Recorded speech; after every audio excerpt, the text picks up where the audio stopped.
intención hoy es continuar con nuestro tema de arquitectura de software, más que todo enfocándonos en cómo vamos a diseñar software, ¿cierto? ¿Qué pasó la sesión anterior? Terminamos con un ejercicio que es una cata de arquitectura. ¿Y qué se dieron cuenta de ese ejercicio al final? Bueno, ¿qué veníamos trabajando? El inicio de todo proceso de arquitectura tiene que basarse o empieza con una definición clara de los requerimientos no funcionales, ¿cierto? Y eso fue como una de las conclusiones que yo saqué de la sesión anterior. En la parte de la cata de arquitectura, o sea, la gente, y es muy común, no quiere decir que ustedes lo hacen mal, no, lo común es que como desarrolladores o como personas que estamos en la ingeniería querramos siempre irnos hacia la solución, sin pensar en el problema. ¿Sí?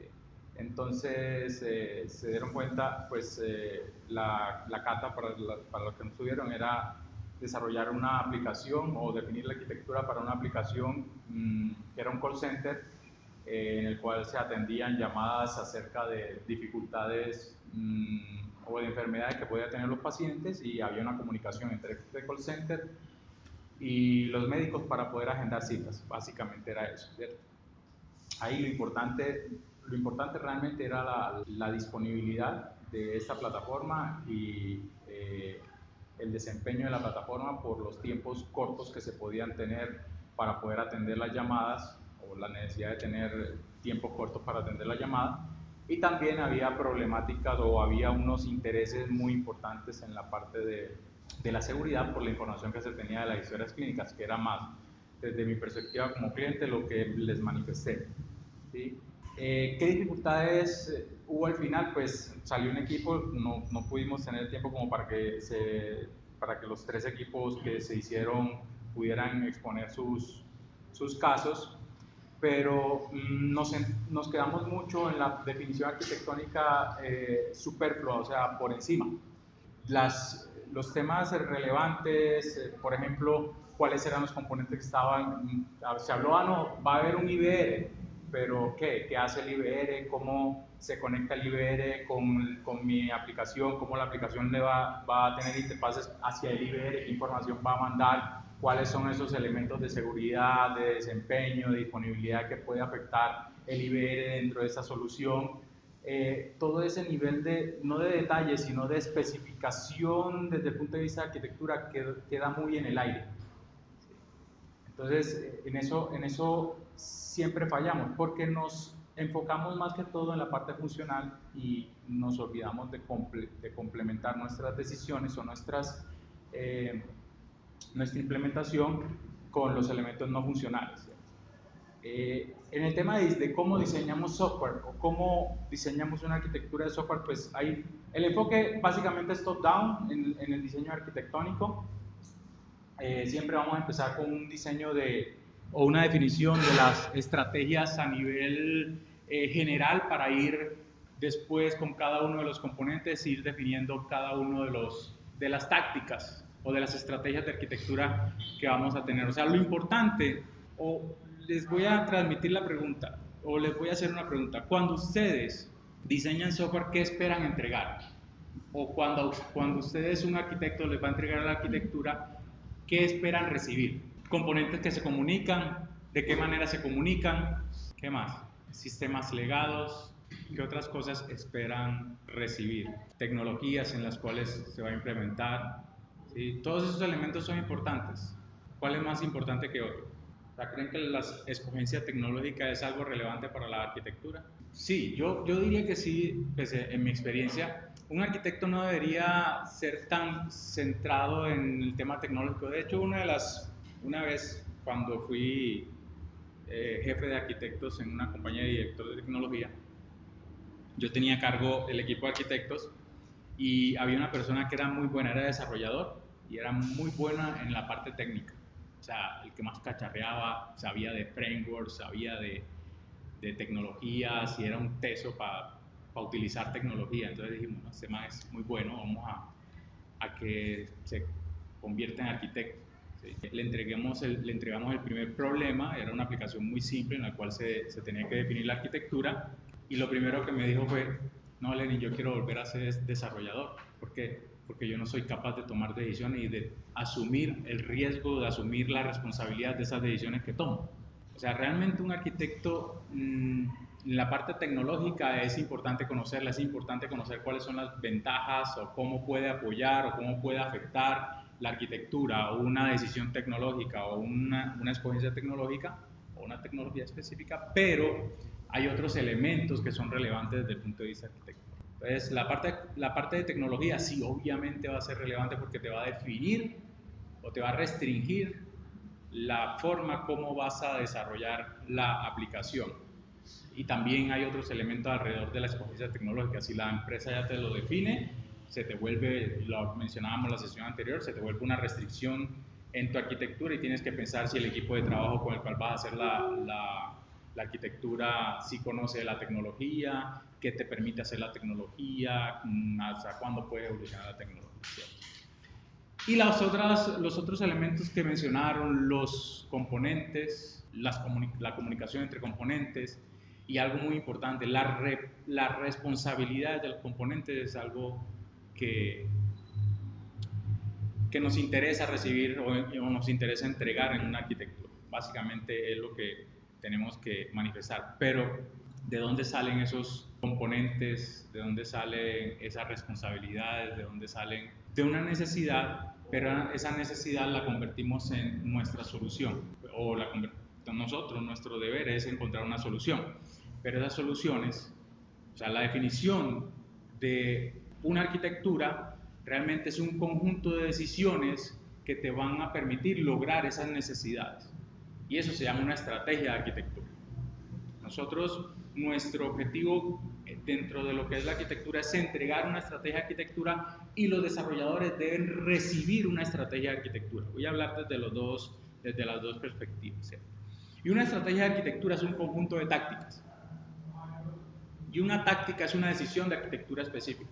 Y le mencionaba en la sesión anterior, hombre, lo que yo espero cuando evalúo arquitecturas es que por lo menos cada necesidad tenga o esté mapeada a una decisión de arquitectura o a una táctica de arquitectura. Si yo encuentro un requisito no funcional o si yo dentro de los análisis que hago de la arquitectura, porque cuando se hace una evaluación de arquitectura lo primero que hace es una reconstrucción de los requisitos no funcionales, encuentro un requisito no funcional y le pregunto al arquitecto, le pregunto al diseñador, ve, ¿qué hiciste para esto? Y el diseñador empieza a gaguear, no está completa la arquitectura. Entonces, realmente nuestro trabajo es definir una estrategia de arquitectura que es un conjunto de tácticas.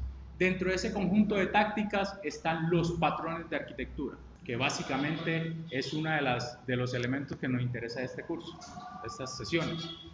Pero ¿de qué depende la definición de esas tácticas, la definición de los patrones de arquitectura, la definición de las tecnologías, la definición de cualquier decisión de arquitectura?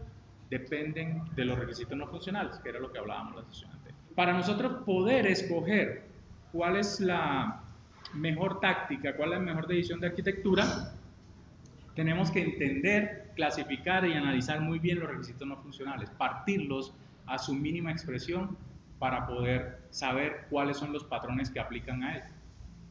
Y ahí viene un concepto que son los concerns de diseño, los intereses o las preocupaciones del diseñador. ¿Cuáles son esos parámetros que nosotros vamos a evaluar, que nosotros vamos a medir para poder saber si estamos cumpliendo o no cumpliendo con un atributo de calidad? Entonces, cuando nosotros hablamos del desempeño, por ejemplo, ¿qué cosas creen ustedes que les debe interesar desde el punto de vista de desempeño para saber si una aplicación puede o no lograr el atributo de calidad de desempeño? ¿Qué cosas interesan dentro del desempeño? Porque ustedes, un ejemplo claro, ustedes les dicen, ven, yo necesito que esta aplicación tenga buen desempeño, o sea que esta transacción se demore menos de 5 segundos para responder. ¿Cuál es su preocupación allí? El tiempo de respuesta. Ese va a ser mi interés, esa va a ser mi preocupación. Y ahí yo tomo ese interés y digo, bueno, ¿de qué depende el tiempo de respuesta de mi aplicación?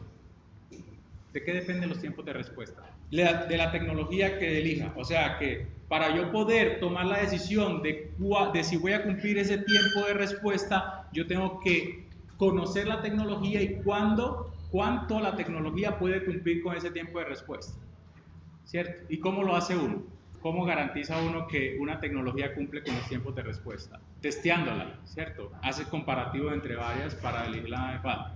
Hace muchos años, yo trabajé SOA por allá en el 2004, ¿sí? Y una de las cosas que tiene que hacer SOA es coger los mensajes XML y procesar, pues en SOA, coger los mensajes XML, procesarlos para poder convertirlos en objetos y viceversa, coger los objetos, procesarlo y convertirlo a mensajes XML, ¿cierto? Ese proceso de convertir XML o de leer, de que el XML esté bien formado y que pueda convertirse en un objeto y viceversa, es el parsing, o sea, entender que, bueno, el XML tiene dos partes, tiene una definición y tiene el XML como tal, y hay que cumplir, hay que validar y hay que cumplir con ese XML, ¿cierto? Para que se pueda procesar.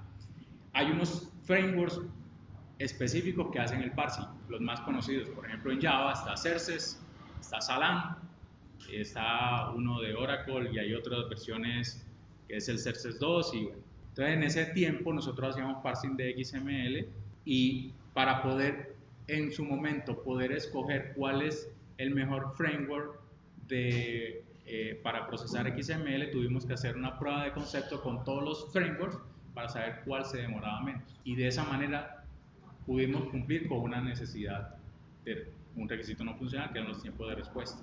Había frameworks de XML que tomaba mucho tiempo para procesar y hacer la validación o el parseo, y había frameworks XML que tomaban menos tiempo, ¿sí? En este momento, por ejemplo, algo que le digo mucho a las personas con las aplicaciones REST y con las aplicaciones modernas, cuando se van a hacer aplicaciones con Node.js, se van a hacer aplicaciones con Java, ¿sí?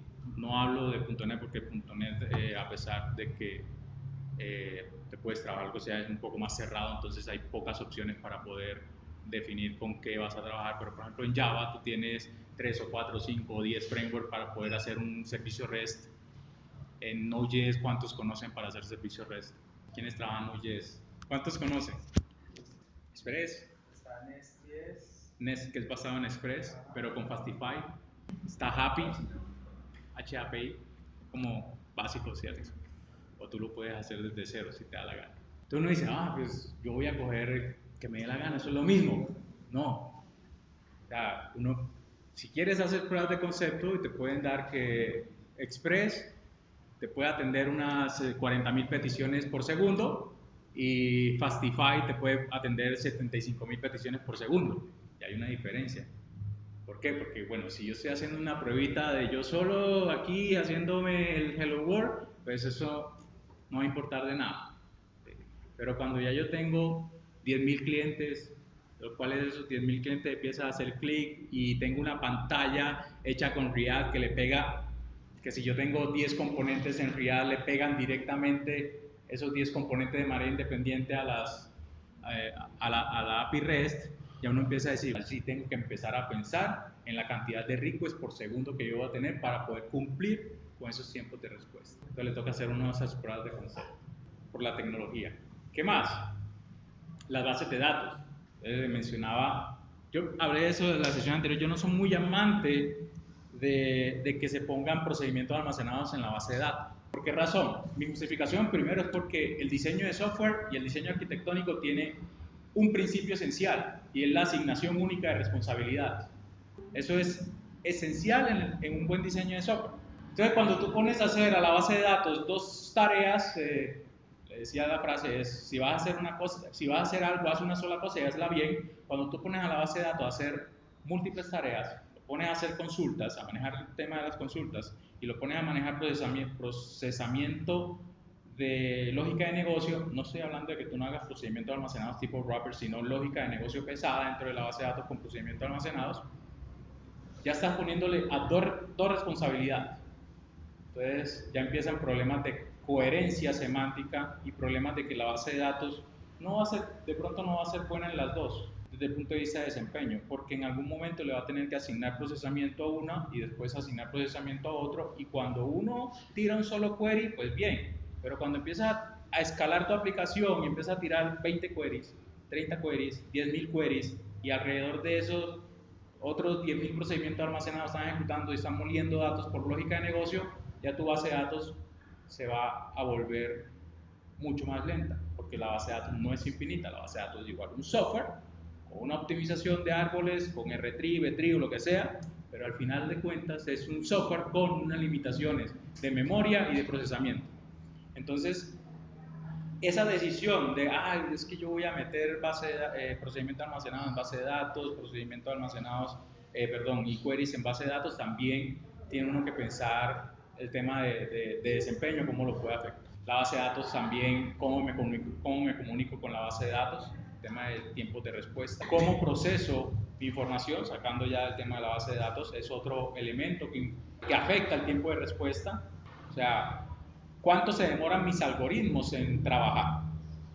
Entonces, últimamente, yo empecé, los primeros desarrollos que hice los hice en C, en Pascal, y uno en ese tiempo, el uso de la memoria, el uso de apuntadores, el uso correcto de las variables, de cómo instanciabas, de cómo entregaba la memoria, de cómo utilizabas el procesador y todo, era relevante. Ahora la gente tira una aplicación y esa vaina cree que es magia y que eso no consume memoria. Entonces, pues qué pena si no, lo que estás hablando de los procedures. Entonces, por ejemplo, si uno necesita hacer una aplicación que tenga un buen tiempo de respuesta y necesita un punto de integración, ¿cuál es la mejor forma de uno acceder? O sea, aparte de que las consultas tienen que ser muy bien diseñadas para que no sean costosas, no sean pesadas y tengan un buen tiempo de respuesta, ¿cuál es la mejor forma como de ir a la base de datos y obtener la información de forma ágil sin que hagamos producir? es que todo, bueno, no hay arquitectura perfecta y arquitecturas adecuadas, ¿cierto? Todo eso depende de los otros elementos que quieras cumplir en la arquitectura. Pues la decisión de sí o no store procedures, pues para mí son varios puntos. El primero es un tema de desempeño. Para mí se castiga el desempeño de una aplicación utilizando procedimientos almacenados. Inicialmente puede ser que sea muy rápido, pero después se castiga. Se castiga la escalabilidad de la aplicación no va a escalar. Pero y se puede castigar la mantenibilidad. ¿Por qué razón? Porque tú puedes en algún momento tener lógica de negocio duplicada, ¿sí? Porque está en procedimiento almacenado y está en otra parte, puede ser, ¿cierto? Pero también depende de cómo tu organización o tu empresa defina cuál es la mejor forma de manejar ciertos elementos para la arquitectura. Entonces tú puedes decir, no, es que yo solamente trabajo lógica de negocio en procedimiento almacenado, entonces vas eliminando cosas como la mantenibilidad, porque ya sabes que toda lógica de negocio solamente va a cambiar un solo punto. Entonces, si desde el punto de vista de requerimientos no funcionales o de arquitectura empresarial se establece que es mucho más relevante la mantenibilidad que la escalabilidad de la aplicación, porque es una aplicación muy pequeña, es una aplicación que siempre va a tener la misma cantidad de usuarios, una aplicación interna donde, qué sé yo, va para los 6 contadores y simplemente vamos a hacer allí funciones básicas, pues en procedimiento almacenado uno diría, ahí no voy a romper la escalabilidad, no voy a romper el desempeño, no voy a romper cosas, no voy a romper la mantenibilidad, ¿cierto? Pero si uno empieza a pensar, no, es que para mí es más importante tener aplicaciones escalables, tener aplicaciones de alto desempeño, que no tenga que comprar una super máquina para poder meter una base de datos con procedimientos almacenados, ya entonces uno dice, entonces sí tengo que sacar todo eso allí y ponerlo tal vez en un lenguaje de programación por fuera de la base de datos. Ya cuál es el lenguaje de programación, cuál es la arquitectura que utilizas para desarrollar esa aplicación, pues cambia, puede ser diferente pues, dependiendo de los otros requerimientos no funcionales. Entonces, ¿dónde es la mejor forma de ubicarlo? Es que depende mucho del contexto en el cual estemos trabajando. Entonces, cuando yo no soy amante de hacerlo, pero hay parte en lo que he dicho, hagámoslo. Razón, porque el contexto de la arquitectura da para eso, para utilizar procedimientos almacenados. Pero siempre hay que definir. O sea, lo importante en la arquitectura es que se definan, perdón, cuáles son esos elementos que te llevaron a tomar esa decisión y se cumplan. Por ejemplo, en la arquitectura por capas. ¿Qué dice la arquitectura por capas? Ve, tú debes particionar tu aplicación en capas. ¿Cuántas capas? Las que necesites. ¿cierto? No hay una regla que te diga cuántas capas son porque tu nivel de abstracción lo pones tú como diseñador. Entonces, lo más común es que sean 3 capas: capa de presentación, capa de negocio, capa de acceso a datos y una capa transversal de utilitarios que puede comunicarse con las diferentes capas, ¿cierto? Y dice, ah, sí. ¿Y qué más le dice uno a la arquitectura por capas? Es que tú no puedes comunicar, tú solamente puedes comunicarte entre capas adyacentes. O sea, la capa de presentación solamente puede hablar con la capa de negocio, la capa de negocio solamente puede hablar o puede llamar a la capa de acceso a datos y la capa de acceso a datos va a la base de datos y hacia arriba también es solamente comunicación entre capas adyacentes. La capa de acceso a datos le envía o le entrega información a la capa de negocio y la capa de negocio le entrega información a la capa de presentación y la capa de presentación le entrega información al cliente final. Y eso es una arquitectura por capas estricta.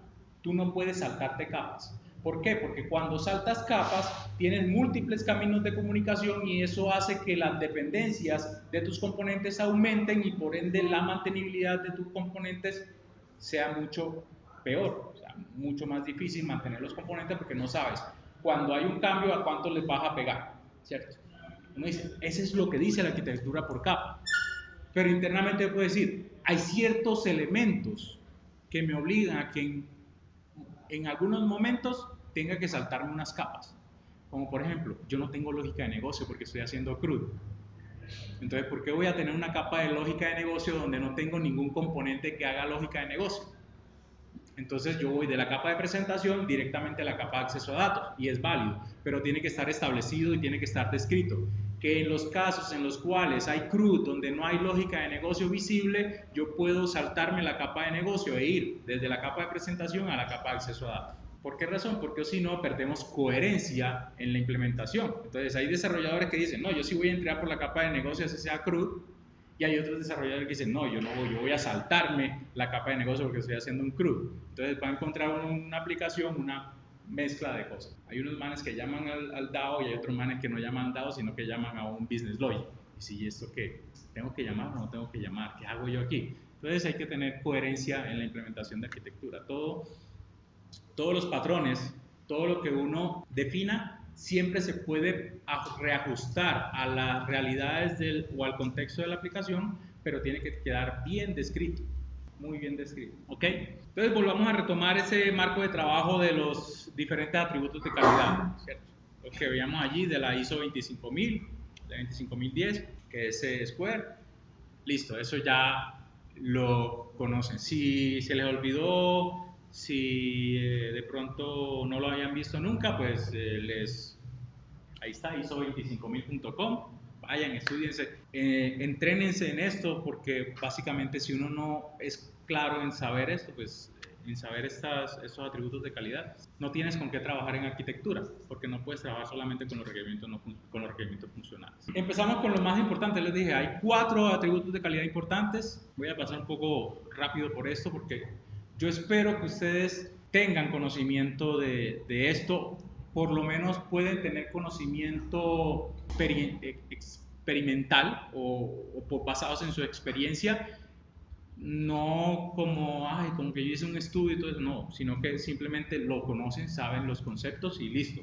Pero hay que tenerlos muy presentes cada vez que vayamos a diseñar arquitectura. Esa es la pregunta que se tiene que hacer.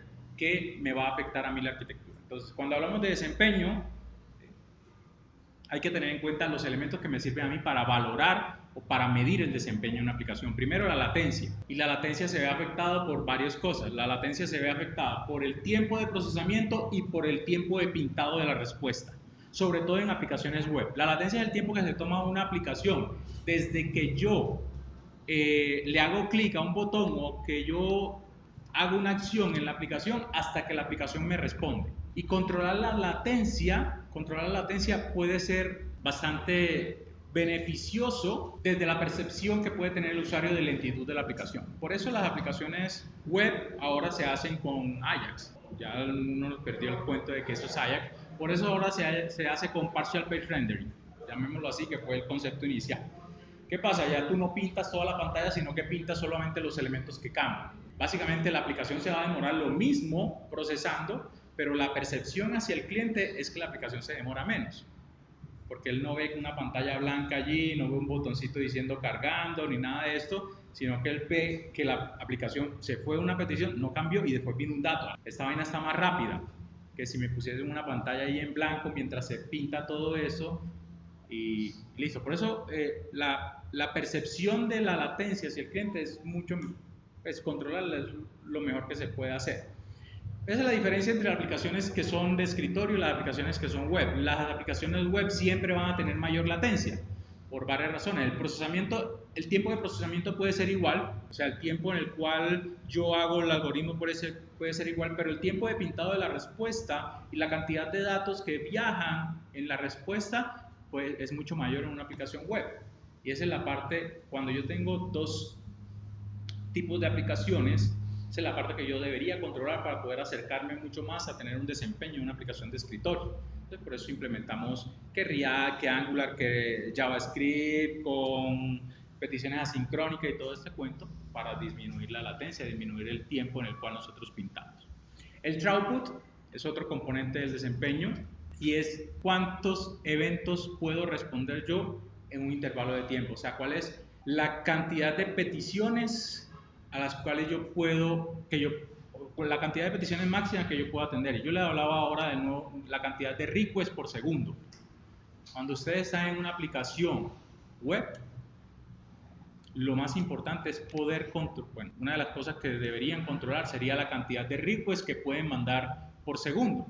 Cuando ustedes tienen un servidor Apache, por ejemplo, HTTP, de hace, ¿cuándo salió Apache? Unos 30 años, qué sé yo, o pongamos unos 20 años. ¿Qué hace Apache? Apache crea un proceso por cada petición que llega. Apache puede atender depende de cómo esté configurado, unas 150 peticiones simultáneas, vamos unas 500 peticiones por segundo, tal vez 300, creo yo.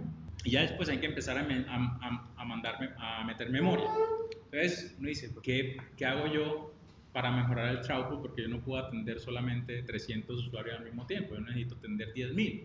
Entonces ya hay otros servidores de aplicaciones o servidores web en este caso que mejoran el throughput. Entonces uno dice, yo tengo que buscar este tipo de servidores, yo tengo que mirar cuál es el throughput que soporta cada uno de los servidores que voy a utilizar. Entonces si yo utilizo por ejemplo Neti me puede atender, pues Neti ya es muy bajo nivel, me puede atender unas 1000 peticiones por segundo, o unas 1000 peticiones concurrentes, perdón.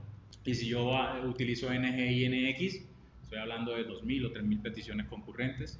Si yo utilizo estas basadas en Node.js, ya estoy hablando de 50.000, 70.000 peticiones concurrentes. Si yo utilizo HTTP, estoy limitado por lo que el protocolo HTTP me soporta y el protocolo HTTP depende, pues básicamente lo que está definiendo es la cantidad de datos que se mandan y esa cantidad de datos que se mandan también pueden afectar el throughput por la cantidad de datos que se tienen que procesar. Entonces yo digo, ¿me sirve a mí trabajar con HTTP o trabajo con HTTP2? Porque ya salió HTTP2, ya hay servidores que atienden HTTP2, o trabajo con Light HTTPD, o trabajo con algún protocolo binario diferente a HTTP.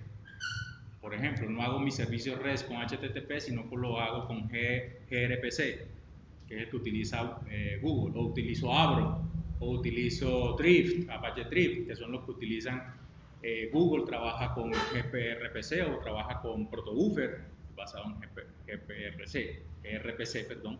Entonces, ya no es solo mirar, eso es lo que trae, no, hay que empezar a ver qué más puedo yo hacer en mi aplicación para mejorar lo que yo tengo. La capacidad, cuánta demanda puedo atender sin cambiar la latencia ni el throughput, es más del lado de la escalabilidad, o sea, yo necesito, a mí siempre me tienen que definir o debo preocuparme por cuántas peticiones tengo que atender sin necesidad de cambiar los tiempos de respuesta o de cambiar la cantidad de peticiones que se atienden por segundo. Entonces, eso es lo que decía, cuántas peticiones concurrentes puedo atender sin que yo modifique mis tiempos de respuesta, y la escalabilidad, cuánto puede cambiar esa demanda en tiempo de recursos. Entonces, cada uno de estos elementos tiene unos intereses muy específicos y que me van a determinar qué puedo hacer yo para mejorar ese atributo de calidad. En la latencia, la ventana de respuesta, O sea, ¿cuánto es el tiempo que yo tengo para poder responder? Que los requerimientos le tienen que decir a uno, hombre, yo necesito que me digas que la aplicación debe tener desempeño, pero ¿cuánto es el desempeño que yo debo cumplir? No es como que, sí, la aplicación tiene que ser rápida, o tiene que responder inmediatamente. No, tiene que tener una ventana de respuesta definida. Eso es una de las cosas en las cuales se falla. Si yo no tengo una ventana de respuesta definida, pues no tengo forma de saber si voy a cumplir con ello. ¿Cuál es la precedencia que pueden tener los diferentes eventos o las diferentes transacciones que hay? ¿Cuál es el orden en el cual llegan los eventos y si ese orden lo debo mantener, lo debo cumplir para poder entregar una respuesta? ¿Cuál es la fluctuación en cuanto a los tiempos de respuesta, la fluctuación que se puede soportar para esos tiempos de respuesta? ¿Por qué razón? Si ustedes llegan a las 8 de la mañana a meterse a Facebook o a leer el correo, no es lo mismo de que si llegan a las 10 de la mañana. ¿No les pasa a veces en sus casas que uno llega y se mete a internet a las 8 de la mañana y dice, está muy lenta? Y se mete uno a las 2 de la mañana y eso vuela el internet. ¿Por qué? Porque hay fluctuaciones en la cantidad de peticiones que se están atendiendo, entonces hay fluctuaciones en los tiempos de respuesta y uno debe considerar esas fluctuaciones. ¿Esto qué me dice a mí? Que los requisitos no funcionales no son iguales siempre. No puedo esperar que me digan, no, es que la aplicación se tiene que demorar 5 segundos siempre. No, se puede demorar 5 segundos a las 5 de la mañana, pero se puede demorar 20 segundos a las 10 de la mañana cuando todo el mundo está trabajando. Eso puede ser. ¿Cierto? ¿Qué tan crítica es la funcionalidad que estamos respondiendo? ¿Por qué razón esa criticidad puede ser importante al momento de definir decisiones para el diseño? Claro, o sea, el que yo defina o el que yo tome una decisión de diseño depende de qué tan crítica es la funcionalidad para el negocio. Si es crítica esa funcionalidad, pues va a recibir todos los recursos necesarios para cumplir con los tiempos de respuesta. Si no es tan crítica, pues entonces uno puede empezar a mirar cómo solventa esos tiempos de respuesta o esas necesidades. ¿Cierto? En cuanto al throughput, pues también está qué tan crítico es la funcionalidad que estamos atendiendo y la cantidad de datos que están llegando. De allí, del throughput, me interesa o es muy importante conocer algo que es la tasa de procesamiento. ¿Qué tantos mensajes puedo yo procesar en un intervalo de tiempo específico? Esos son elementos que muchas veces uno no piensa, sino que uno solamente piensa en el tiempo de respuesta o en la cantidad de segundos que debo responder. Pero también es muy importante saber, bueno, en cuánto tiempo voy a recibir esos mensajes, o sea, cada cuánto voy a recibir un mensaje. No es lo mismo si yo puedo responder o si yo tengo que responder una aplicación o una transacción en 5 segundos, pero esa transacción me la hacen cada 2 horas, ¿sí? Así yo tengo que responder en 5 segundos, pero esa transacción me la hacen cada 2 segundos. Va a recibir una cantidad de peticiones, un throughput de las peticiones mucho más alto. Entonces, empezar a pensar en este tipo de cosas. ¿Cómo se hace para sacar como esas estadísticas si la aplicación no existe? O sea, no hay una base. Pues yo me voy al negocio, pues a lo que define el negocio. Siempre utilizo un ejemplo de un cajero en una tienda, pues de un macro, una cosa de estas, ¿cierto? Pues cuando tú tienes una fila muy larga, el negocio te define a ti en cuánto tiempo quieres tener a esas personas allí haciendo fila. Entonces tú dices, yo tengo una fila de 10 personas, yo necesito que esas 10 personas me las evacúes en 5 minutos. O sea que por cada persona yo tengo 30 segundos para atender. O sea que mi aplicación ya tiene una restricción, tiene que durar menos de 30 segundos procesando algo. Entonces, si cada persona yo digo que más o menos tiene unos 10 productos, entonces quiere decir que en esos 30 segundos yo tengo que pasar 10 productos, o sea que por más los otros elementos que son que meter la cédula, que imprimir el recibo y todo eso. Entonces, digamos que por la impresión del recibo yo tengo 2 segundos para que se imprima el recibo. O sea que ya me quedan a mí 28 segundos para procesar los 10, o sea que tengo 2.8 segundos por cada ítem. O sea que la tasa de procesamiento es que yo voy a recibir una petición, yo espero recibir una petición cada 2.8 segundos, ¿cierto? Eso es lo que yo espero. La tasa mía es una petición cada 2.8 segundos. Entonces, ese tipo de cosas las tendría uno que llevar a su negocio. ¿Cómo puedo yo empezar a extrapolar de lo que entiendo del negocio esas necesidades o esas métricas tan específicas. Yo trabajo con Internet de las Cosas y allí el throughput de la cantidad de peticiones que llegan es muy importante porque tú puedes tener un sensor de temperatura. Aquí en esa bodega, donde censar la temperatura en esta bodega interese que se sense, qué sé yo, una vez cada hora, que no hay mucha variación en cuanto a la temperatura. En un cultivo, en una finca, se podría censar 2 veces al día. Realmente no interesa mucho esa fluctuación de datos. Pero si estamos hablando de una bodega de cadena de frío, una bodega donde mantengan medicina y todo eso, eso tiene que estar continuamente, ¿cierto? Constante. Entonces ahí la tasa de eventos puede ser que cada sensor te esté mandando cada 10 segundos la información de la temperatura. Entonces el mismo negocio es el que te va a decir a ti, bueno, cuál es el dato, qué es lo relevante aquí para medir. En el tema de disponibilidad, bueno, hay 4 cosas que son importantes para manejar la disponibilidad, que es la prevención de un fallo. O sea, lo más importante en la disponibilidad es evitar fallos. Entonces uno tiene que empezar a pensar, bueno, ¿cuáles son los fallos que pueden ocurrir? Ya les mencionaba que los fallos son cosas que se le muestran a los usuarios finales, ya sean usuarios internos o usuarios de la aplicación como tal. Entonces, ¿cómo puedo prevenir yo un fallo? Eso es un interés importantísimo en el momento de definir disponibilidad. O sea, ¿cuáles son los elementos que yo puedo medir para poder prevenir fallos? ¿Qué puedo hacer yo para poder prevenir fallos? Si ya no pude prevenir el fallo y ya ocurrió el fallo, ¿cómo hago yo para detectar el fallo? ¿Qué cosas tengo yo? ¿Qué cosas me pueden impactar a mí al momento de detectar un fallo? Pregunta, ¿qué variable, voy a hablarlo desde el punto de vista real, qué variable les puede afectar a ustedes una decisión cuando quieren detectar un fallo?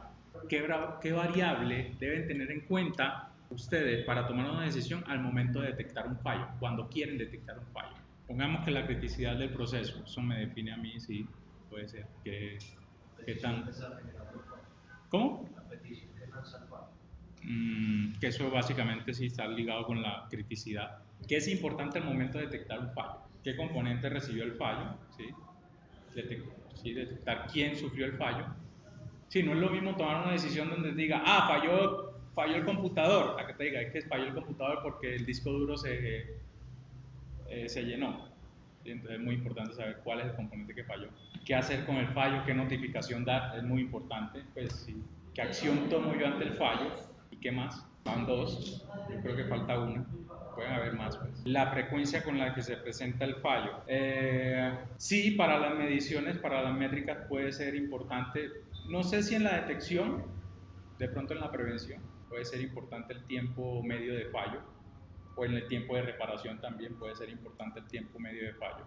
Va ligado a los tiempos de respuesta también, o sea, entre más rápido yo pueda saber que falló algo, puedo dar una respuesta mucho más rápida o puedo notificar mucho más rápido a las personas interesadas de que ocurrió un fallo y puedo tomar las acciones correspondientes para poder recuperarme ante el fallo, ¿cierto?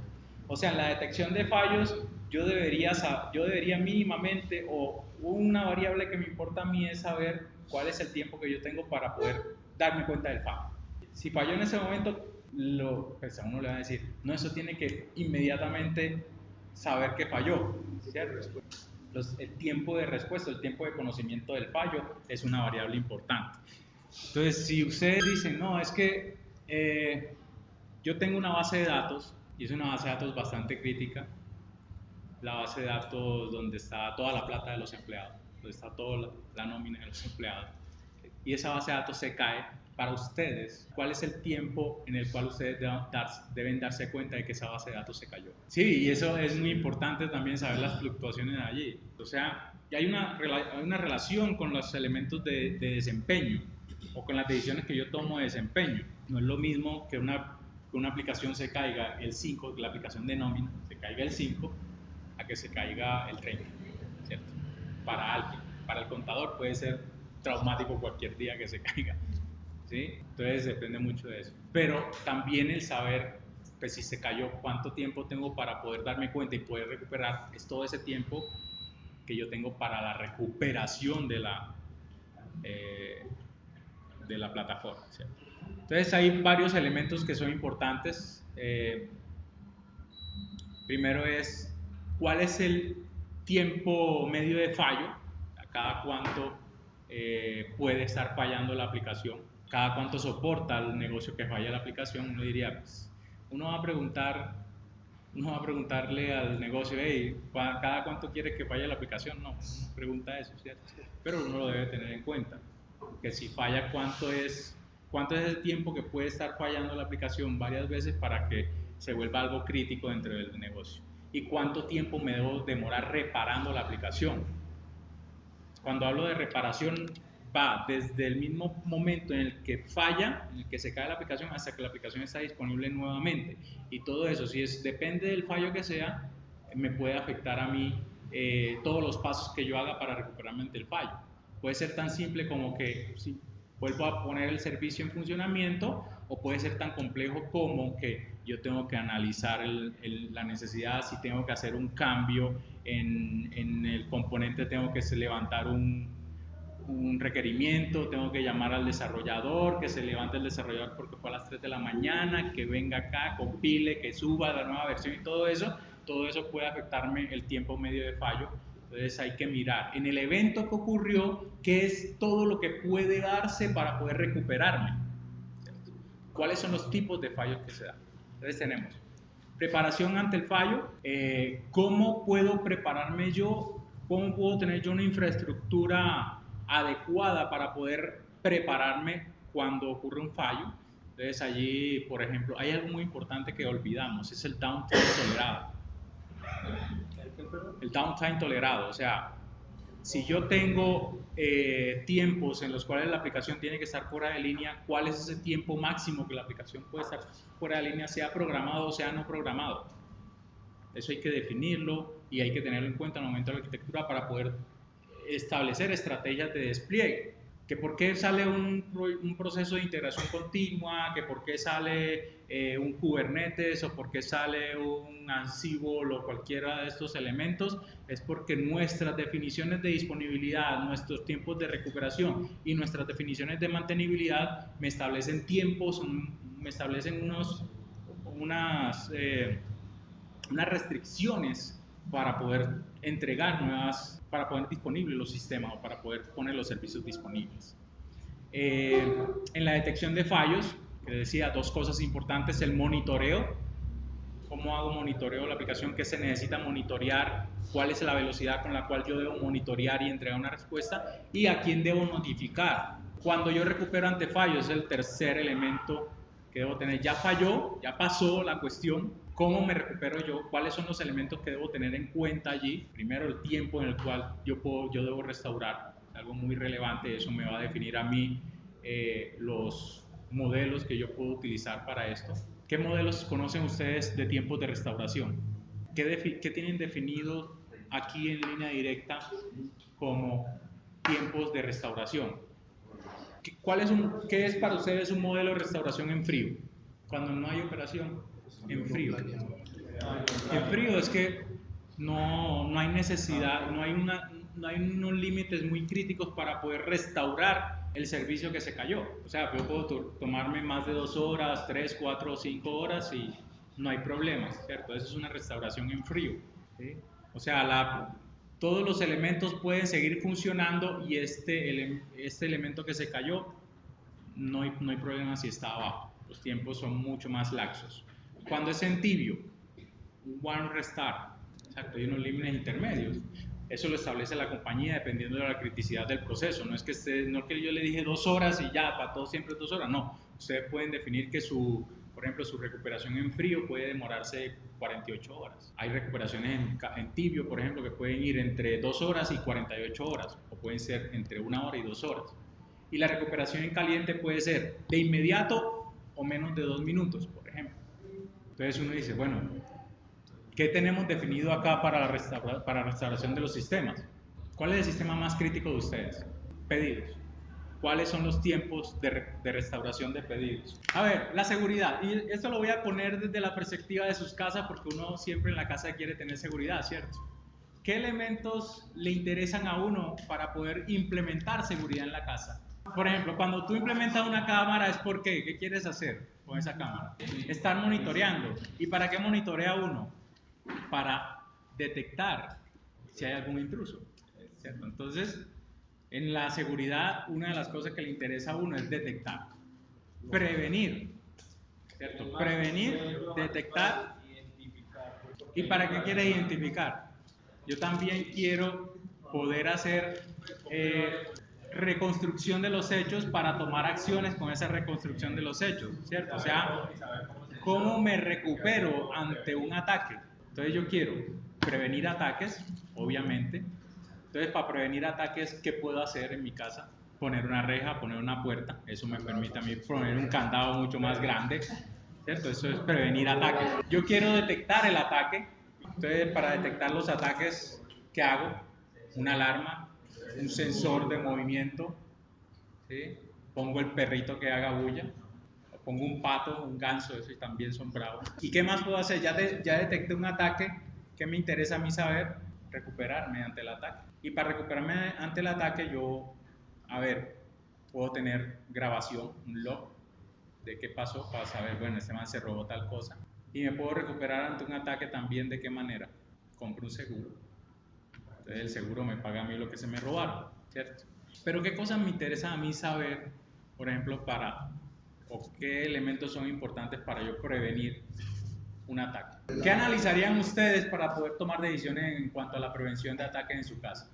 Los sitios vulnerables, ¿cierto? Entonces uno empieza a identificar los puntos únicos de fallo dentro de su arquitectura, si hablamos ya lo extrapolamos al software. Entonces uno empieza a pensar, hombre, ¿cuáles serían esos puntos relevantes aquí por los cuales la gente va a atacar? O yo sé que la gente va a atacar. ¿Sí? Empieza a identificarlos, empieza a definir esos componentes importantes de la seguridad.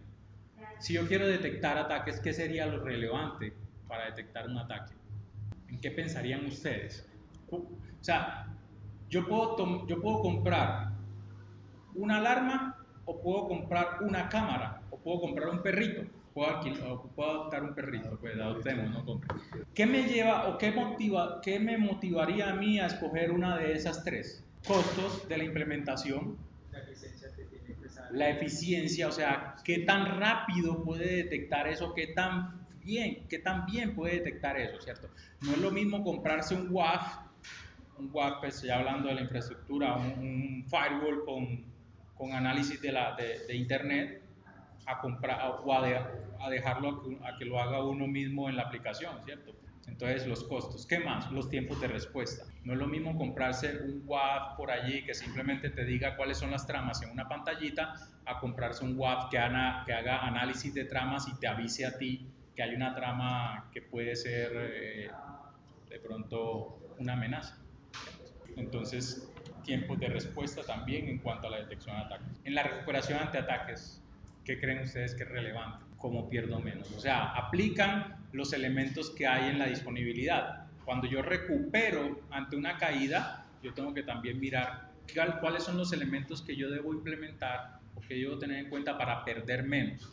Menos plata, menos tiempo, menos recursos, menos información, la integridad de los datos y qué transparente es para los usuarios. Entonces llegó alguien aquí y se robó un pedido completo. ¿Cómo hago yo? Pues al cliente final, pues, ay, se me robaron los pedidos. Hay que tener transparencia hacia los clientes, ¿cierto? Entonces dice, no, yo compro un seguro, se me robaron los pedidos, la aseguradora me paga eso, lo volvemos y se lo mandamos al cliente. El cliente no tiene que afectarse por eso. Entonces, ¿qué tan transparente es para los clientes los procesos de recuperación ante un ataque? A lo que aplica para la disponibilidad. Y por último, la mantenibilidad. ¿Cuáles son esos elementos que nos interesan en cuanto a la mantenibilidad del software? ¿Qué creen ustedes o qué les interesa a ustedes para la mantenibilidad? ¿Qué los puede afectar a ustedes para que un software pueda ser mantenible o no? ¿Qué tanto alcance tiene una modificación? ¿Cierto? Eso les afecta a ustedes que si una modificación que ustedes hagan afecta a 20 componentes, al final, ¿qué les está impactando a ustedes esa modificación? Tiempo.